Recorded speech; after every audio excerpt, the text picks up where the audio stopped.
The tennis world was recently rocked by massive news. 2023 Wimbledon champion Marketa Vondrousova was handed a brutal 4-year ban. It wasn't a positive doping test that took her down, but a single, fateful decision. Let's take a look at what actually happened that evening, how a Czech sports hero ended up facing the end of her career, and whether she's the victim of a ruthless system or her own mistake.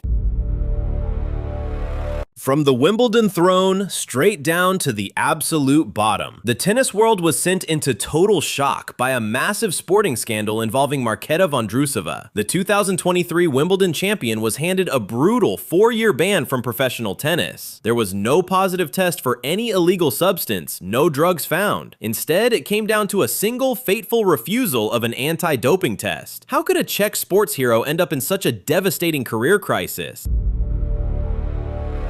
Let's look at what actually happened on that December evening. At around 8 o'clock, a doping control officer arrived at Vondrousova's home, but instead of a standard procedure, things escalated quickly. She refused to let the officer in, argued about protocols, and later went outside to walk her dog. Her defense later argued severe stress, panic, and overwhelming fear, but anti-doping rules are ruthlessly strict. Refusing a test carries the exact same maximum penalty as a positive result.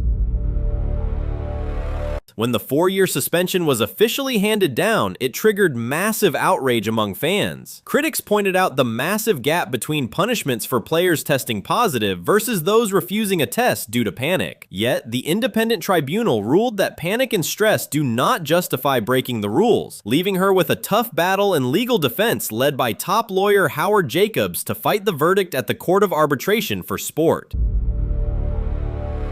This case opens up a much deeper conversation about how athletes are treated behind closed doors. We often see them only as machines built for entertainment, smiling on center court after lifting a Grand Slam trophy. But we rarely see the crushing mental toll, the isolation, the relentless pressure, and the sudden knocks on the door that can completely destroy a person's life in a matter of minutes. This massive ban sidelines her until 2030, meaning for a former Grand Slam champion, this could effectively spell the end of her career. Is Marketa a victim of a rigid, unfeeling system, or the author of her own tragic mistake? Let me know your thoughts in the comments below, and don't forget to subscribe for more deep dive sports stories.